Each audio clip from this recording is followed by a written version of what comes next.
বন্যার সময় আমাদের ডাকে মানুষ সারা দেশ থেকে এসে 12 কোটি টাকারও বেশি আমাদেরকে দিয়েছে, দেয় নাই? দেয় নাই? এখন আমরা টাকাটা উঠাইছি, আমাদের লজিস্টিক সাপোর্ট নাই। এই 12 কোটি টাকা নিয়ে আমরা কয়জনকে দিব বলেন?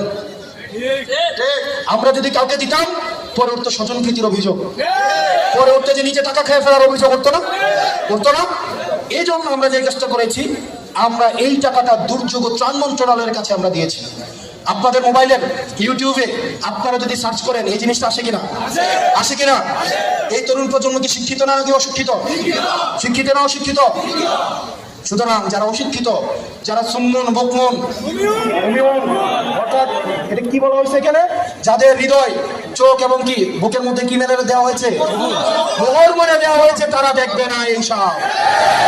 আর যারা শিক্ষিত, যাদের চোখ আছে, যাদের মেধা আছে, যাদের জেহেন আছে, তারা ঠিকই জানে এই বন্যার টাকার একটা একটা করে হিসাব দেওয়া হয়েছে।